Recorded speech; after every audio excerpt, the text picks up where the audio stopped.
trustees, teachers, and my parents and my dear students. It gives me enormous joy for me to come to school than any other place for various reasons. A, I am a granddaughter of a school teacher. B, I am a daughter of a professor. C, I am the daughter-in-law of a school teacher.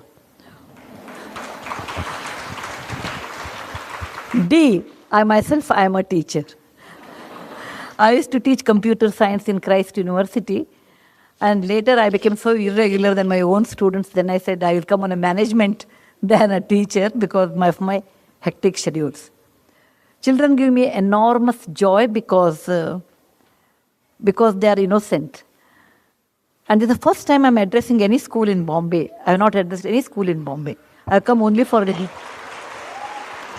I have only come to Bombay for meetings, never to a school. So when there was an urgent meeting came down today, evening I have a 7 o'clock meeting, then I thought, why can't I come a little early? Anyway, I waste half a day in Bangalore traffic reaching airport. I rather leave at 5 in the morning, reach Bombay at 8:30 so that I can have a session with the students, and then I opted for this.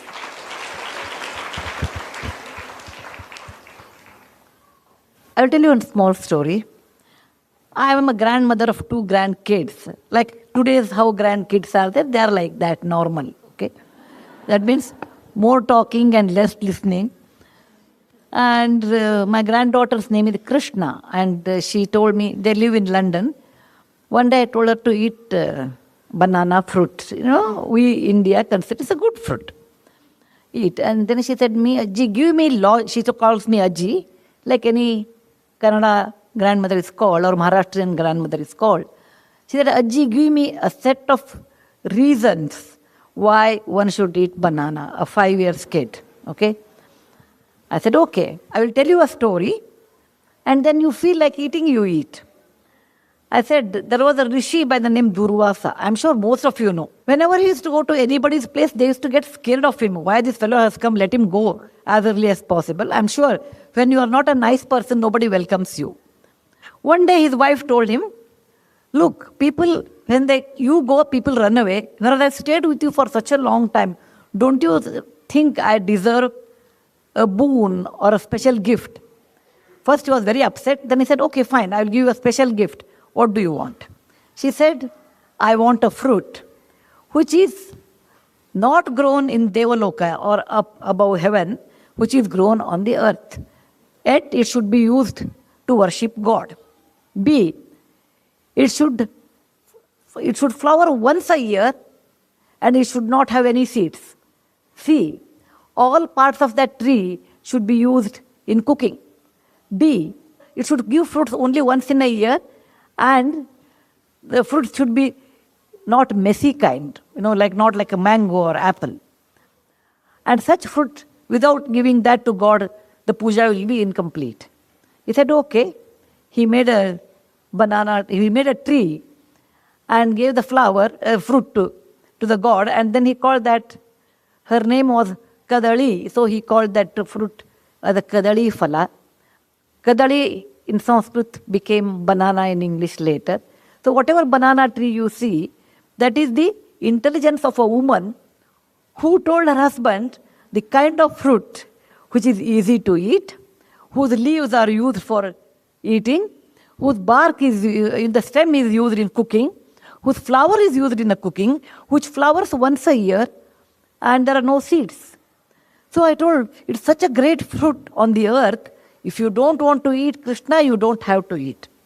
But only learned people eat this one. What I'm telling you is, though every generation, it's really wrong to tell that our generation has a lot more stress. That is totally wrong. Parents, please remove it from your head in case you have such things. I was in Egypt about 15 years back.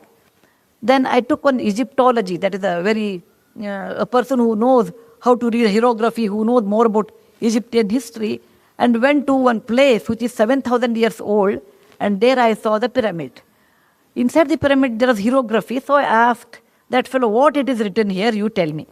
This fellow told me, the builder of Egypt pyramid have written about next generation. Next generation it doesn't respect time, doesn't respect money, doesn't respect elders.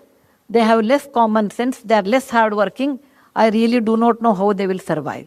Suddenly I felt like, my parents talking to me like that. Every generation feels next generation is less than ours. We are very hardworking, we talk. No, that is really not true. Every generation has their own plus and minus, some totally same. Any mathematics teacher or any students who love mathematics will appreciate this. What is 1 by 2? Half. 1 by 2 is 2 by 4. It is also equal to 3 by 6. It's also equal to 4 by 8. It's also equal to 16 by 32. The moment I say 1 by 2 and 16 by 32, 16 is a huge number, 1 is small, but the ratio remains the same. And that is the way every generation has their own plus, minus, their own strengths. I have seen my great-grandmother, my grandmother, my mother and me, and my daughter, 6, 7 generations I have seen. They were always worried about disease because if there was no antibiotic in those days. If the child gets fever, the mother would have been panicked. Today you go to a pediatrician. In those days it was not there. Next generation I have seen there was no connectivity. Coming to Bombay is once in lifetime, particularly from people from Karnataka. Every generation undergoes a different stress, but they do undergo stress. Now coming to this topic, they told me that you have to address parents. I said I wanted to address students actually, but if parents are interested, I can. But students may get bored. I want to tell something to students and then I will address parents. Students, you should understand one thing. When you are in school, somebody looks after you. Your teacher, your parents look after you. They will tell you some good words and you really get bored. When they start sermon, your mind goes away somewhere. Because I was also a student once upon a time. Too many things someone tells you, then you won't like it, actually. You won't like it. And too many things we should not tell also. If we want to tell parents, you should always tell in the form of a story. Never tell directly. You should be hardworking.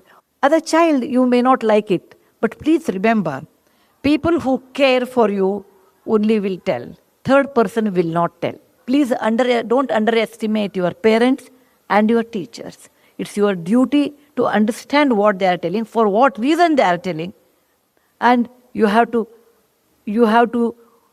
actually accept it. And later it will pay its price later part of your life. What you don't learn now will never be learned later.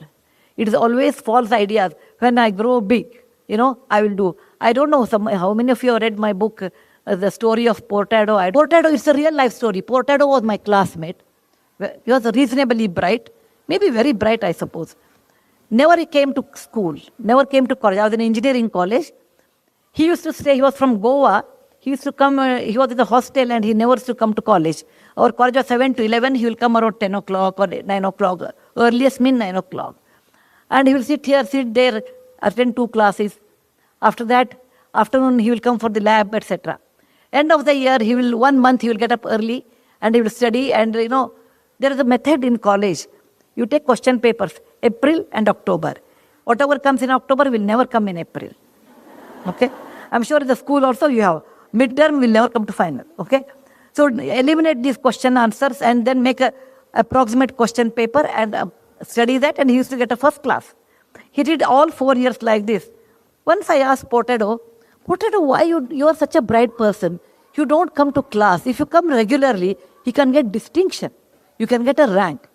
He said, Sudha, you do not know. In life, it is not the education. It is the connection it really works. And we have to build a lot of connections. When you are young, it helps you. I came from a middle-class family. My father was a doctor, a gynecologist. I never understood this connection, all those things. Then he said, my father was in military. We were in Calcutta. There was a club, which we have never seen in our real life. So we thought maybe he's a big man. Years passed. In 1972, I finished my engineering, so was Portero, and I didn't meet him for a long time. After 35 years, I think 2008 or 9, I had been to Dubai to deliver a lecture. And when the lecture was over, I saw somebody waiting for. And then he said, ma'am, I was waiting for you. I was surprised, a place like Dubai, who will wait for me? Then he said, I'm Portero. I could not recognize because in 30, 40 years, people put on weight, your hair will be gray, all those physical changes will happen. So I said, Portero, I would not have recognized. I was very happy. I told him, oh, let us sit down and talk. He said, no, I just wanted to tell you one word to you. So I was waiting. I said, what happened? He said, do you remember in college I used to bunk class? I said, of course I remember you. Portero means bunking class. He said, I used to bunk class and I joined a job, and because in those days, the moment you have BE, you used to get job in my time. And my bosses came to know that, my subordinates came to know that I don't have knowledge. Getting a first class marks are different than knowledge. Please remember, parents, your children should be in the pursuit of knowledge than the marks. Though it's a competitive examination. I agree. It is a competitive world. It is a competitive world. Competition is 1,000 times or 10,000 times more than what time I had. But with all those things, the knowledge which always helps you than your marks in real life. So he said, I got marks, but I did not have knowledge. Once the subordinates know that you don't have knowledge, they don't respect you. Once the boss knows you don't have knowledge, then he wants a reason to kick you out. I was kicked out from one job, then I took a second job, and I was so much used to getting up 9 in the morning, I'll go late to the office. I was kicked out there also. Over a period of time, I couldn't get job anywhere. And now I have a job as a manager job or a smaller job in Dubai. And I said, what about your family? He said, I have 2 daughters. I left them in Chennai to study. I said, what? He said, yes, I want they should study well. They should not become like me. I just waited for you to tell Sudha one thing. When we were young, I used to make fun of you. He used to tell me, you are like a running race horse, because the horse will see neither left nor right, it runs. So anyway, you always were academic and we used to make fun of you. Today, when we called you nerd, and I thought I was very smart, today I feel you are successful and I wasted my life. I just wanted to tell you, if you don't discipline when you are school or in college, you pay a heavy price in later part of your life. Discipline, like coming up in a proper way, writing properly, okay, talking properly, communicating properly, respecting people properly. This really helps a long way in your life. So I don't want you should be like Portero, regretting in your old age. You should remember that to be successful in life, there is no shortcut. The only method is hard work and straight way. And that you have to do. Thank you very much for giving me an opportunity to address both of you. And in case you have any questions in my limited knowledge, and my answers are highly subjective. Okay? It is not, from any group theory I have taken. I will try to answer. Thank you once again.